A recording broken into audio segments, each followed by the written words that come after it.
Hello and welcome to Yes, You Are Brave. This is a podcast where we are going to set off on a journey together to find and build our brave, where we explore all the ways that you have been brave and all the ways that you can be brave again. Because even though we may have forgotten or we may have fallen out of practice, we're all brave. And I'm on a mission to prove it and help you believe that yes, you are brave.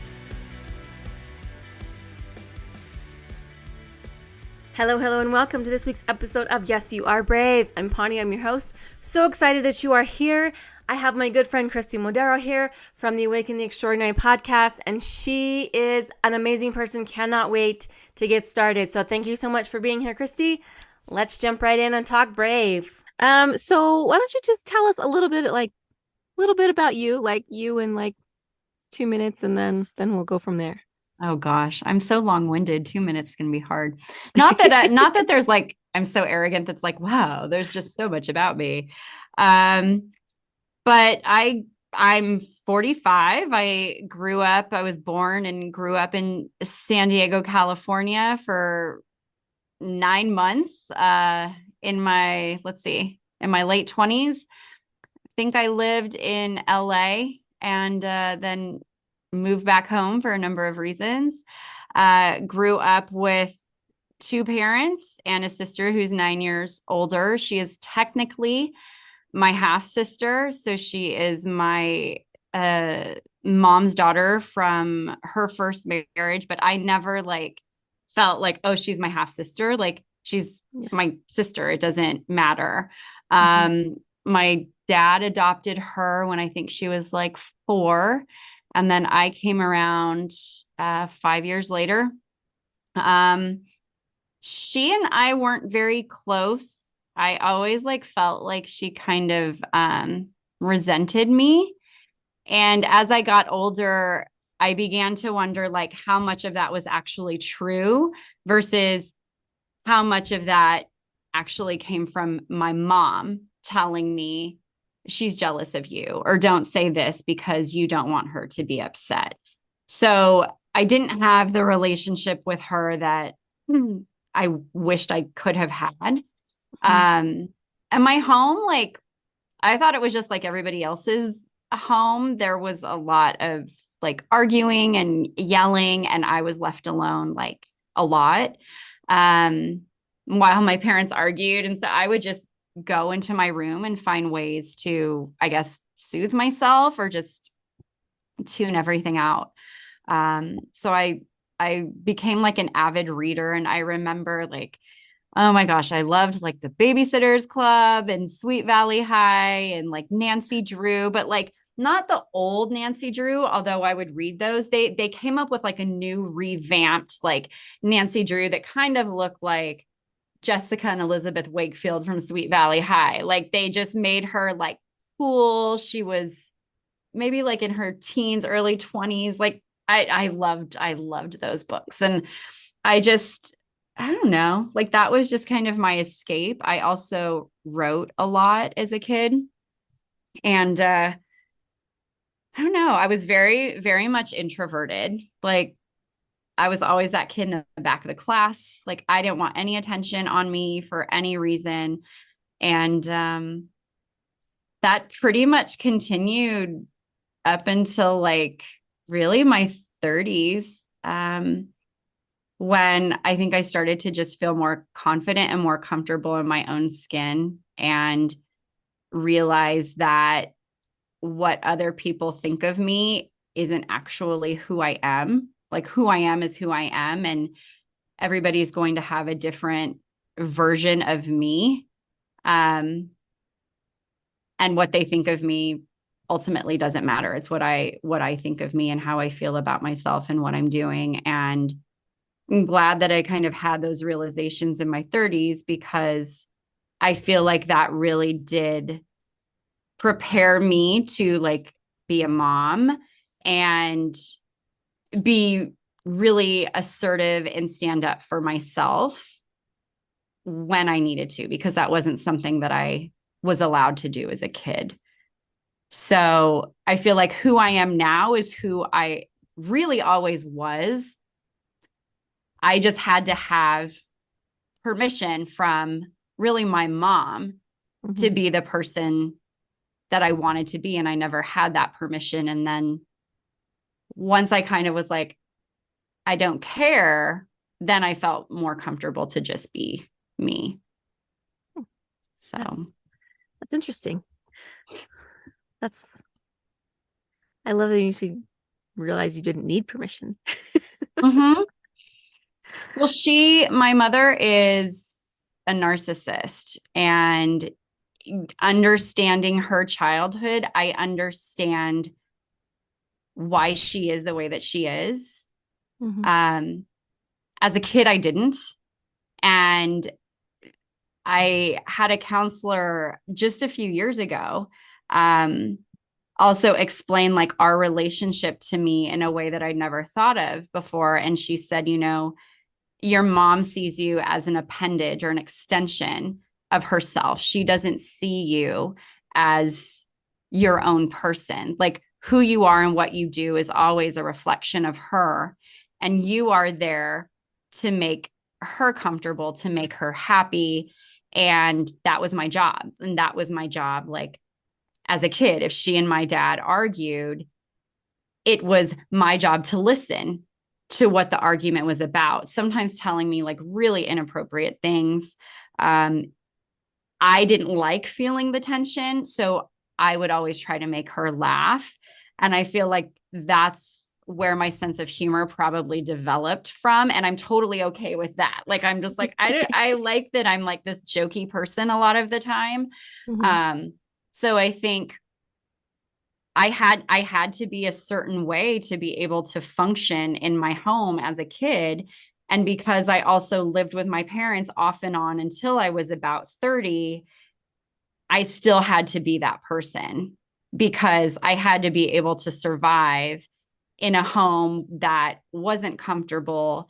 And if you didn't do something that my mom thought you should do, then there was hell to pay. Like she would just be awful. Like she would yell, she would give you the silent treatment. Like she would just be bitchy and naggy. Like she just made it very uncomfortable for anybody who did something that she wasn't in agreement with. And so she and I would butt heads, but I would like pick my battles with her. It was like, well, do I feel like I could deal with this today? No, then that's fine. I will just do whatever it is. Like, is going to make her happy, but that's at like the cost of me and my happiness and doing what felt right to me,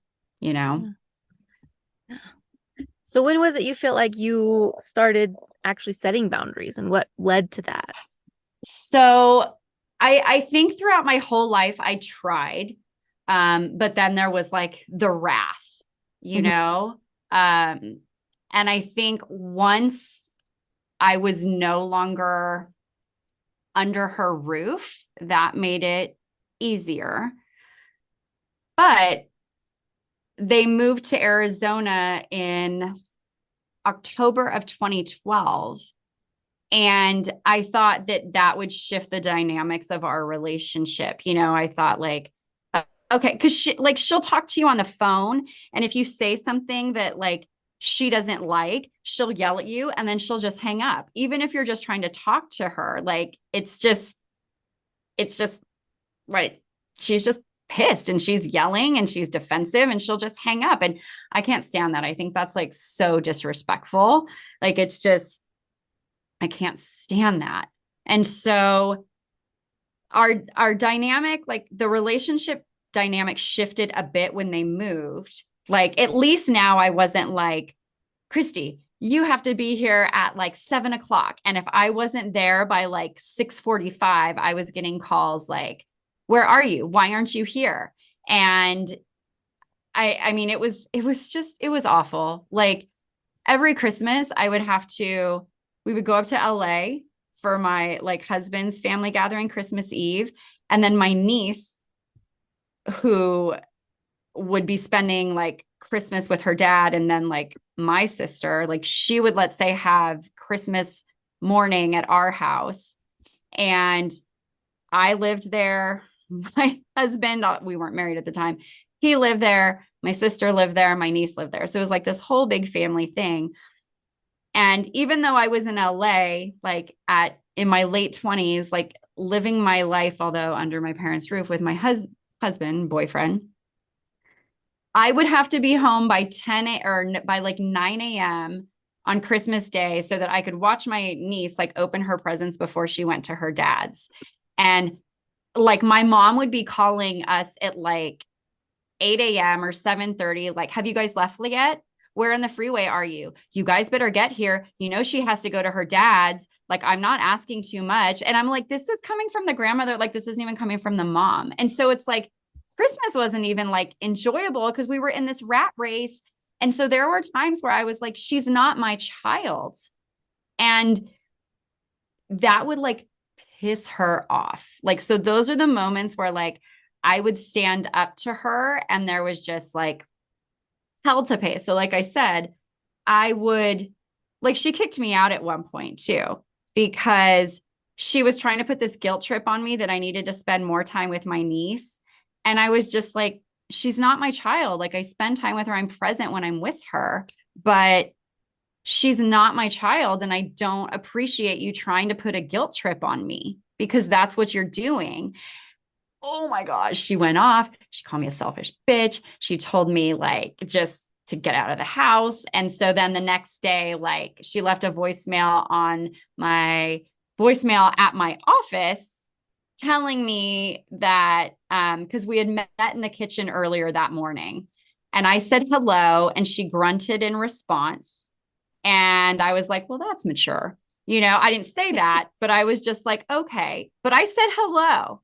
She grunted, and I was like, okay. So then I get to work and I have this voicemail on my voicemail at work that I listened to on speaker because I didn't realize that it was from my mommy. And she's like, if you can't be civil, then you can pack your shit and get out. So I got my best friend. We packed up my dogs, my cat, and I stayed with her for 2 weeks. And then at that point, we were moving up to LA. I was moving up to LA with Eli. And I didn't talk to her for 3 months when we did that. And Wow. she was so mad. Like hearing about it, like from my dad and stuff, like she was livid that I did exactly what she said. Like I called her bluff, you know, like she was like, if you don't like it. And I'm like, no, I don't. And so I left and I moved up to LA. Like I didn't pack my husband, Eli at the time, like, well, he's still Eli, but like he and his friend, they went into the bedroom and packed the stuff. Like I even came and met them outside and brought them lunch, but I didn't go in the house. And she was pissed. And I remember my dad calling me and going, I know you didn't do anything wrong, but can you just apologize? And I said, no, because that's what everyone's been doing. Like my entire existence is like apologizing to her, even though we didn't do anything wrong. We didn't do anything to apologize for. I'm like, all I said was, she's not my child. Like, stop trying to put this guilt trip on me, which is what she's doing. And she didn't like it. So then she told me if I didn't like stuff, then I should pack up and leave. So I did what she asked me to do. So there's nothing for me to apologize for. And he just like sighed. And so for like 3 months, I didn't talk to her. And then I got a new car and my dad found out, and my mom called me to like congratulate me on getting a new car. And then she just acted like nothing had ever happened. So that's probably the first instance where I was just like, no, like I'm going to stand my ground. And she didn't like it. And I was like, doesn't matter to me. I'm not even around you. Like, I don't have to deal with you. But there were always like those moments where I would try to establish boundaries, and she didn't like that. Like there was also a time when like after that, Eli and I had broken up for a while and I moved back home, and it was the same stuff. Like she was telling me that like I couldn't come into the kitchen after 9 p.m. Like I had a curfew at like 31 years old. I had a curfew of 9 p.m. And I didn't have my own room. I was sleeping on a couch in the living room. When my niece would go to her dad's, then I could use her room, but I had like no privacy. And so if I was on the phone, she would get mad because I would sit in the driveway on the phone and talk to whoever it was I was talking to. She would say my dogs would bark. So then I would go inside and I would get my dogs and I would keep them in the car with me. They were 9 and 10 pounds. They didn't care. As long as they had a blanket or something to curl up in, they didn't care. So I would take them into the car and just sit in the driveway and talk. And that would make her mad too. I don't know why, but that didn't make her happy. So there was like a situation where I was, I was dealing with that and having like, I didn't even have a curfew in high school. And I was like, I have a curfew at 9 o'clock now. And so she had just kind of pushed me too far. And I remember, a guy I was dating at the time was just like super generous. And I told him, I'm like, I want to move out. I just don't have any money for like a deposit. Like I wasn't making very much. And I had a ton of credit card bills. And so he gave me money like as a deposit. And I came home one day and she was pretending to read a letter, or she was reading a letter from Dear Abby. And she was like, Dear Abby, our adult daughter like lives at home and doesn't like any of our rules and blah, blah, blah. And so it was like, dear so-and-so, well, I would suggest that like, if your daughter doesn't like your rules, then she shouldn't be living there. And like, and I, at first I was like, did she really write into Dear Abby? Like I was just, because it was, with the exception of a couple things, it was like our situation. Mm-hmm. And my dad was there, my sister was there, and my niece was there. And so I'm just sitting there. And it was Tawny, like it was literally as soon as I walked in the door, it was like, Chris, can you come in here? And so I like come in and she's saying that. And then, so I had my place, like I had put the deposit down. I had my place. They didn't know that yet. So she's reading the letter and then she puts the newspaper down and she goes, isn't it funny? And I said, oh my gosh, it is funny. I said, and you know what's funnier? I said, is that I found a place to live and I'm going to be moving out in 2 weeks, because the article said if she doesn't like it, then she can move out. And that's when she said, isn't that funny? And that's when I said, yeah, it is funny. And you know what's funny? And both she and my dad at the same time go, what? And they were mad because she had told me, like, if you don't like it, you can leave. So I didn't like it. So I left and she got mad again. So that's just, to me, again, that's like me like going, no, you can't keep treating me this way. And if you're going to like continue doing this, then I'll find some way. So then she was like, well, how'd you get the money for that? And I said, I'd been saving it. And I did. My friend gave me the money and I saved it in my dresser drawer. And she goes, I didn't tell her that though. And I said, I've been saving it. Well, her name was on my bank account. And so she's like, oh, and Pawnee, I'm like 31 or 32. And she's like, oh, she's like, so if I call the bank tomorrow, they're going to tell me that you've been saving this money. And I said, why would you call the bank? Like, that's none of your business. Like, you want rent, I pay you rent. Like, you have no business going into my bank account. And she's like, well, you've been saving it. She's like, I'm going to call the bank tomorrow and I'm going to find out. Because this was a weekend. So I called the bank the next day and I said, so if my mom calls, you would be able to give her information. And they're like, yeah, because her name is on your bank account. So I'm like, fine, I'm closing this account and I'll open up another one. So I did that. I don't know if she ever called, but I did it right away. And those were just the types of things. And so when I moved out again, she was mad. So that's kind of, I don't know if that really answered your question, but it's just been like incremental until I got to the point where I was like no more. I talk a lot. No, you're a great storyteller though. Doesn't feel like you're talking a lot. That is crazy.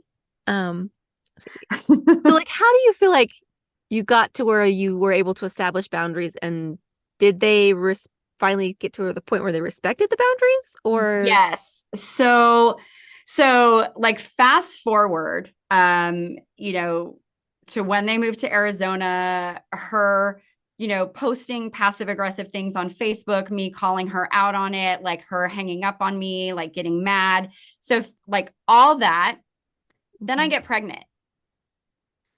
Then it's like questioning me and they're in Arizona and I'm in California.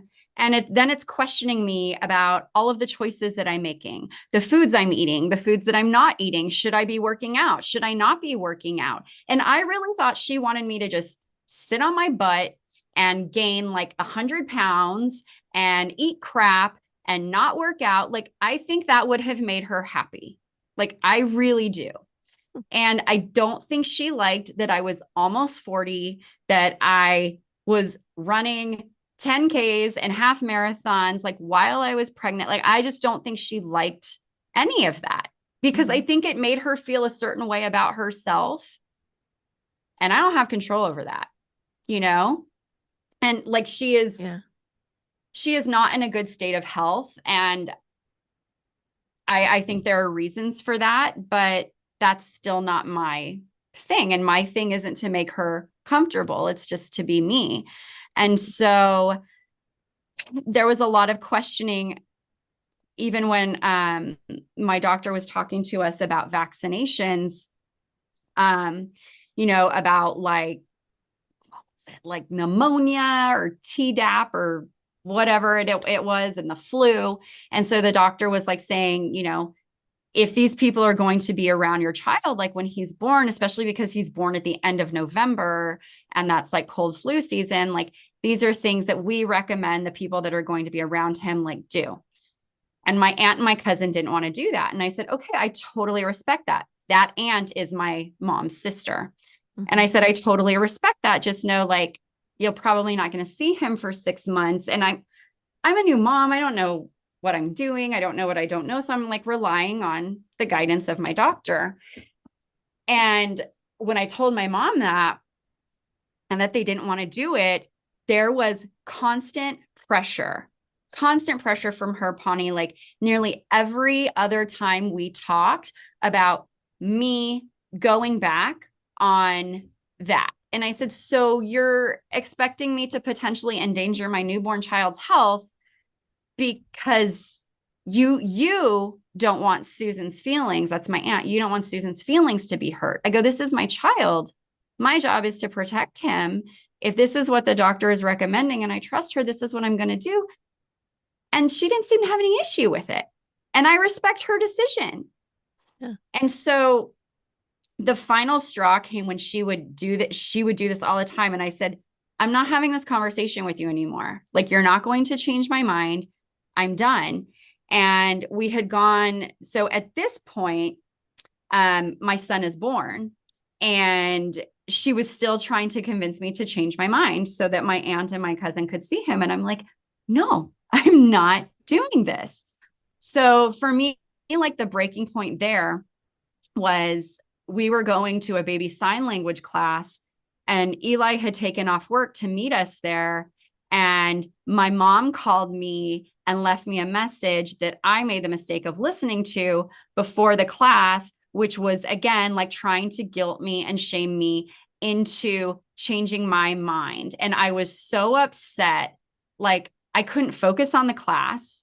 I had to go to the bathroom and cry. And I was just like, this is so unfair. Like, she's not respecting me. She's not respecting like the fact that I'm a mom and I'm trying to do the best thing. Like, what she cares about is wanting what she wants to happen, and she's caring about my aunt's feelings more than hers. And she's like, because Susan keeps asking me, why? So like, I got home and I called my aunt and I said, I got this message from my mom. And I said, it sounds like you still have an issue with this. And I said, and I never thought you had an issue. And she's like, oh my gosh, no. She's like, I respect what like, I respect you. I respect your choices. She's like, we'll see him when you're comfortable with us seeing him. And I was like, so then why is my mom continuing to bring this up? So the next time my mom brought it up, I said, what's funny? I said, is I called Susan like last week. I said, after you left me that message, I said, I called her last week and she doesn't have an issue with it. So if she doesn't have an issue, why do you have an issue? And she was like dead quiet. Cause it's like, I was like, no, you're saying this person has an issue. I'm just going to go right to her. So I don't think she expected me to do that. And then, like once Milo started eating, then it was like, well, he should be eating this. He shouldn't be eating this. You should be giving him rice cereal. Why are you giving him avocado? We gave you rice cereal. You were fine. Blah, blah. It was just constant. And so I stopped responding to her about stuff like that. And then there was one night where I don't know if she had posted something on Facebook or she had called or texted, and Eli told her like what we were feeding him or something. It was a conversation they were having. And I was like, what did she say? And he's like, oh, she was asking this. So I told her that. And I said, I really wish you wouldn't have done that. And he's like, why? And I said, because I'm going to hear about it because she doesn't agree with what we're doing. So then 10 minutes later, I hear him sigh and I go, what? And he picks up my phone and there is this long text message from my mother. You'd better call the pediatrician. You'd better take him off of iron. You'd better do this. You'd better do that. And so I was fired up. So I called her and I said, you do not get to tell me what I am doing with my child. I just went off. I said, I am so tired of you and your self-righteousness, you acting like everything that you do is right.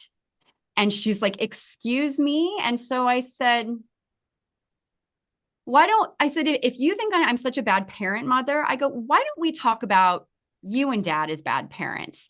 And when I was 14, each of them in their own, like completely different things, put me in a situation where I was having to keep secrets from them. So it's like, I knew something about my dad and I couldn't tell my mom.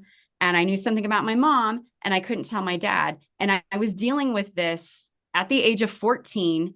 And I didn't tell anybody about it until I went to a therapist at the age of 16. And I said, so if you want to talk about shitty parents, I'm like, let's talk about shitty parents. And so I brought up what she did and I brought up what my dad did. And I said, how dare you treat me like this as a 14-year-old child? How dare you put me in this position as a 14-year-old child?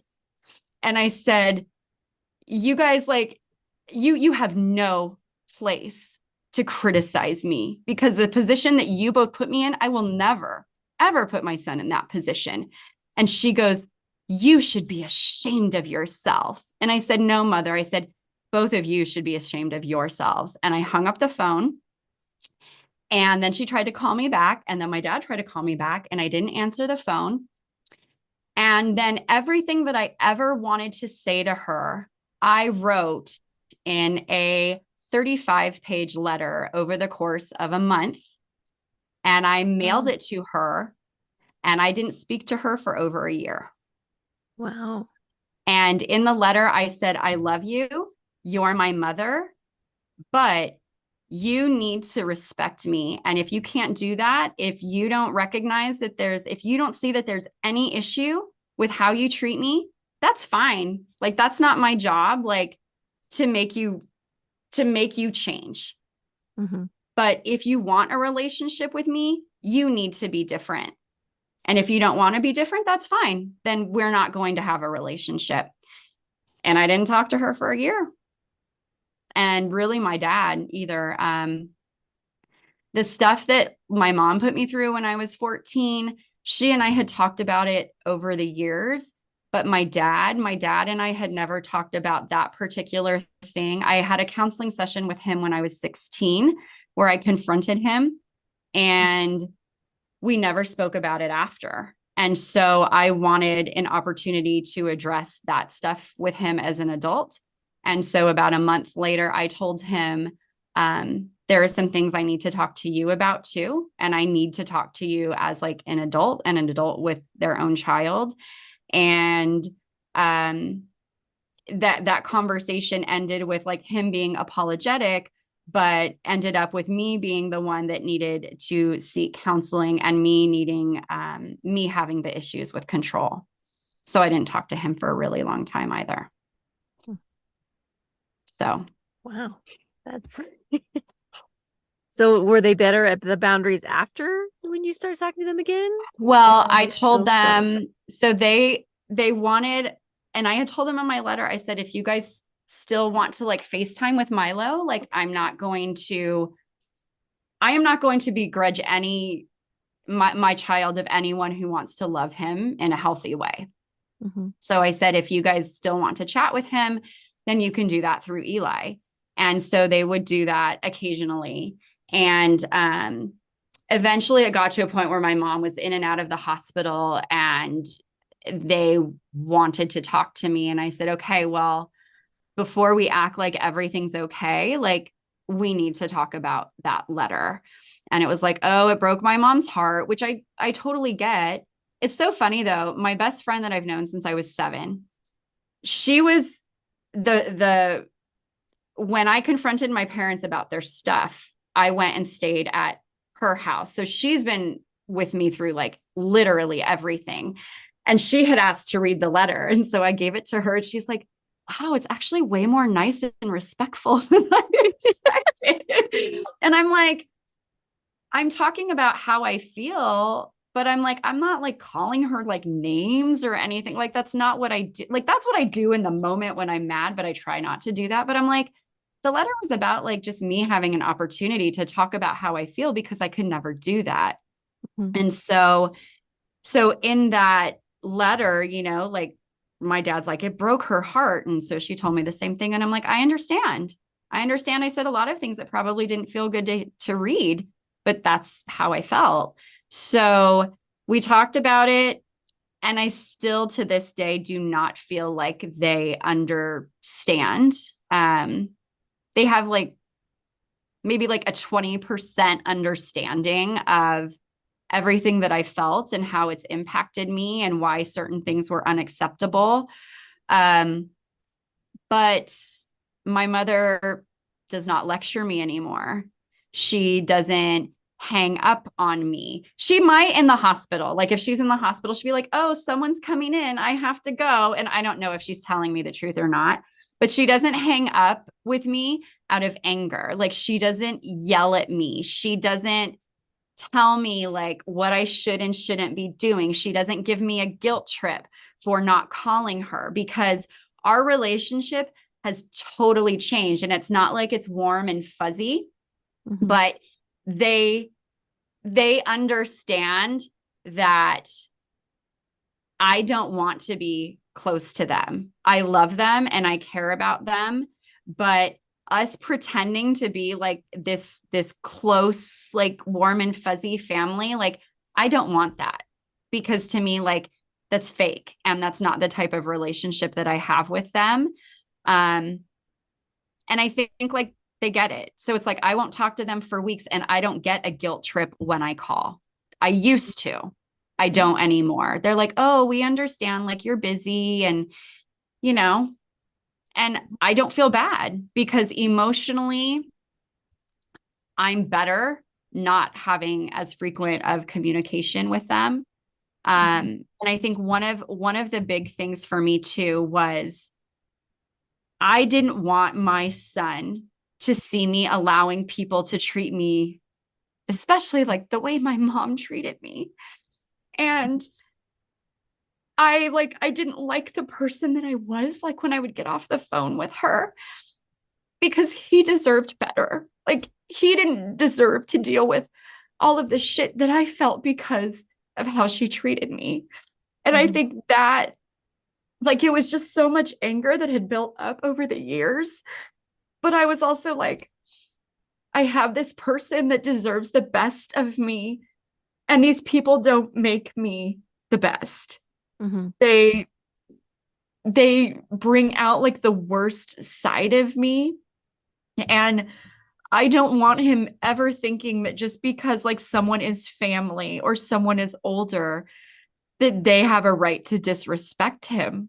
and all he can do is take it. And the best way for me to teach him that is by showing him that. And I saw my mom be manipulated by my grandmother. And so she's just continuing that cycle. I'm also seeing it with my sister and my niece, and I'm not going to do that to him. Mm-hmm. And so the best way for me to stop that is like to not do that to him, but to also make it so that I don't allow people in my family to continue treating me that way too. I love that. I love that you recognize this is a pattern that I don't want to continue. And I love that you decided I don't have to. I Mm-hmm. love that decision of this doesn't have to continue with me. Other people, like, I think sometimes we get in that, a lot of people are like, oh, well, this is just the way my family is. But it doesn't have to be. No. You I think I love that you took back the power and said, I have a choice in the way that my life I gets to be lived, Mm-hmm. and the way that what I teach my son. And I love that. So how you're teaching him how to say that? Teaching him how to teach people to treat him. That Exactly. so And that's what boundaries are. Like boundaries are your way of teaching people like how to interact with you, what you tolerate, like what you don't tolerate. Even like at work, it's like you have those people that are working at 10 o'clock at night. And mhm. for me, like when I came back, I went out on stress leave in 2021 and I came back and I told them, I'm like, I'm not working until 7 or 8 o'clock at night. Like, I'm not working on the weekends. If you want, like, occasionally, if there is something, I Yeah. will do that. But since I came back from stress leave in August of 2021, I think I've worked outside of regular hours like 3 times, whereas before it was all the time. And I've put up that boundary and I'm like, if you don't like it, that's totally okay. If it doesn't work for you, that's totally okay. Then I'm not the right fit and we'll Yeah. figure something out. And it's just, I think just boundaries are so important. And I think being able to recognize, like you said, that like, okay, this is a pattern of behavior in my family, this is a cycle. And I actually have a choice. Like, I don't have to continue this. And that's what's been really interesting about me watching my sister with my niece, is because so much of the stuff that drove her crazy about our mom, she's doing the exact same thing. It's crazy. It's crazy. But I don't think I really like credit like the counselor I had when I was 16, like the therapist. Like, I actually am going to write her a letter. I was telling my husband that the other night, just thanking her because I think it gave me a different level of awareness because of the stuff that I had gone through and talking through things and having to talk about like how I felt about things. I think I was at an age where I was open to like, oh, okay. So like how I feel like it actually does matter and how this is impacting me, like it does matter. And I feel like that was probably like the first time in my life where I ever really felt that way. And so I think that one got me comfortable with therapy. And then the more I did therapy, I just became more, I think, aware of like what I was doing and the choices I was making. And then I think what really like catapulted me into a different way of thinking was having a child and really reflecting on my childhood. Like, I remember asking my sister questions like, did we do things? Like, what was it like at home? Like, I just started looking at things from a different perspective because I had this kid that I was like, I don't want him to experience like those same things. I don't want to put him in those same positions. He deserves better than that. And I think it's very easy to repeat those cycles of behavior because I feel like it's like ingrained in us to some degree and it's just more comfortable. Like, you don't have to Yeah. work as hard because it's like, well, this is how we are, like you Mm-hmm. said. And for me to be really mindful and intentional with my son, it's like a lot of work. Like, I feel like a hamster like on a wheel because it's just like your mind is working so much so that like you're thinking about like what you're doing, and certain things have gotten easier, but it's like I'm still like, okay, this is how I responded to him. Like, is this how I want to respond to him? Or next time, should I say this? Or could I have done this differently? Like, I think about things where I don't feel like, and I could be totally wrong, but I don't feel like my parents did. They just did. Mm-hmm. And I don't even know if they thought afterwards. And I think, and then I do most of the time, not all the time. But I think it's harder to try to change like those patterns of behavior than to just go with what because it's what it's what you've seen, it's what you've felt, it's what you've experienced. Yeah. I can see it is a lot of work, but I love what you said that you said he deserves better. And I would go one step further. You finally realize that you also deserve better. Yeah. And you've realized in realizing and thinking that, okay, I want him to have better because I feel like he deserves better. And that also, maybe I'm wrong, that sparked the realization that, wait, that means that I also deserve Mm-hmm. better. Exactly. So I think that that's the thing, is realizing that you do deserve better, and that you're worth the work that it takes to change these patterns and to put up the boundaries and to maintain the boundaries. I Because appreciate that. yeah. Yeah, it's true. And that's why that's part of why like I started the podcast. That's part of why we moved to Montana. Like I was like, I deserve to live somewhere where I'm happy and I'm comfortable and I feel like feeds my soul. And where we were living did not feel that way. And I was like, I deserve this and my family deserves better. And Yeah. it is hard. And there are times where it's like I'll talk to my mom and I kind of do go back into a mode because I'm so open. Like I'll go back into like the mode where it's kind of like the old Kristi with her, where it's like I'll just like divulge certain things, Mm-hmm. and then she'll say something and I'm like, oh, yeah, well, I shouldn't have said that. Like I put myself in that position. Mm-hmm. And so I realized like, okay, I have to rein it back in. Like I never let it go too far. Yeah. But it's been really interesting to me how, because I changed how I interact with them, like how they interact with me changes. Like if you had ever told me, like, do you ever think your mom is going to stop like guilt tripping you for not calling? And I would have been like, no. And Mm-hmm. like, since we talked after that letter, like she hasn't done it a single time. Yeah. And no, she has. I take that back, because she hadn't seen my son. Like there's a whole story to that too, but she didn't meet my son until he was like 4. Mm-hmm. And she would guilt trip me. And I was like, it's not going to work. Like, it's not going to work. Like you were supposed to see him. You didn't follow up, or you put yourself in positions where you couldn't see him. And I have a day job. And I would straight up tell her, I'm like, I'm not going to feel guilty. It's not my thing. And it's like, I well, what love do you that. say? Like when someone says that, you know? I love that you just took that like guilt trip power away. That like no, I'm not going on this trip. You're you're trying to send me down like Yeah. I'm like, I want to go on lots of trips, but a guilt one, like that's not one of them. And it's really made me hyper aware of just even in our culture. Like I talk about like guilt, shame, and something else. Um, oh, guilt, shame, and fear. mm-hmm. Like those are to me like that's the holy trinity of manipulation and getting someone to do what you want them to do. And so it's like when I think about like parenting, it's like those are all tactics that were used with me, is like, oh, well, wait till your father comes home, or, like you don't want to see me mad. And then, the blaming, like, okay, you're to blame for all of this stuff, like how I'm feeling, it's your fault.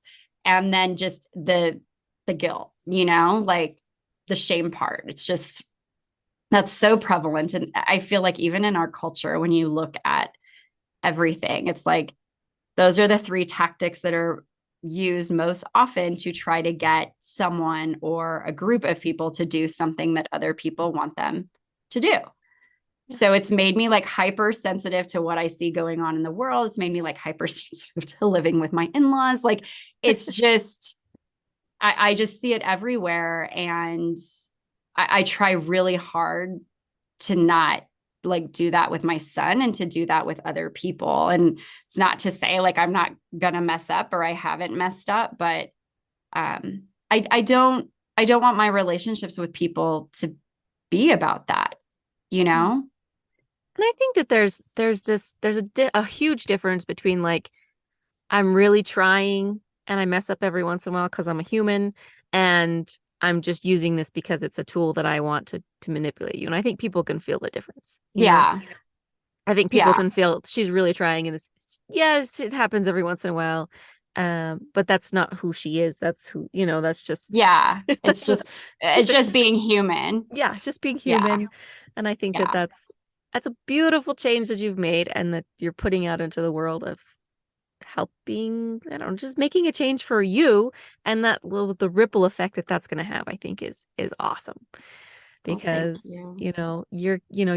you make this change, and then of course it's your son, and then who knows how big this is going to go. And I think that's awesome, just by how brave you've been in setting boundaries with your family, that this can have such a huge Yeah. effect. Well, Beautiful. thank you. And just one other thing I want to say is like, I do I do get sad at times because I see these people that have these great relationships with their parents, Hmm. and I'm never going to have that. Like I think about my son and it sounds kind of like egotistical, but I'm like, does he realize how lucky he is? Because I'm like, Yeah. I can say without like any qualms, like I am literally doing like the best I can to be Hmm. his mom, like to be the mom that I think he needs and the mom I want to be. And it drives me crazy when people like about my parents will say, well, they did the best they could. And I'm like, I don't know that they did. And because so many people don't know what I've been through, what I've experienced, I'm like, I don't know that you can know, like, if you knew this stuff, that you could really like say that. Yeah. I think there's stuff that they maybe did do their best at, but I think there are certain things that like they didn't do their best. Like they just didn't. And I just want my son to know like that I am doing my best, you know? Yeah. And I think I think he will. I don't know if he knows how lucky he is now. Eventually, he's a little Maybe, young. and maybe he won't, you know? No, I think he will. I think people go out into the world and then they realize how lucky they are, especially when they've got great parents like you. He'll realize eventually, when he realizes that the way that you have raised him and you have taught him to be and set boundaries and all these type of things is not the norm. It is an exception. And he will realize how beautiful that exception is. He will eventually. Yeah. It's going to take him a And while. and it's like, and I think like I say that because it's like, it's kind of like, you I have a different level of appreciation for how I am parenting him because of how I was parented. But Hmm. it's like, I don't know that he's going to have that same level of appreciation unless he knows that there's like something different out there, And like you said, like if he knows about my experiences, or, he, let's say, growing up has a friend whose parents are like awful, Hmm. it's like if this is his frame of reference, then, he may be like, well, Bobby's dad got him a yacht, so you suck. But it's Uh, it's okay. Like it's okay because I can also like from a non-egotistical place like appreciate like what I'm doing and know that it's coming from like the best possible place, and it's not for any reason other than like he deserves to have a better experience than like I did. Like he deserves someone really trying to be like their best for themselves and for him, and I know that I'm doing that. yeah. That is awesome. I love that. I've loved this conversation. Thank you so much for sharing and being so open with these. So just one last little thing before I let you go is what would you tell what like little advice would you give somebody that's starting down this path of setting boundaries with their family? What's I would say kind of what you said to me, like you're worth it. Like you deserve to be treated with respect. And if you feel like that is not happening, like you don't have to write a 35-page letter and not talk to them for a year. The not talking to them for a year was not my thing. That was their choice.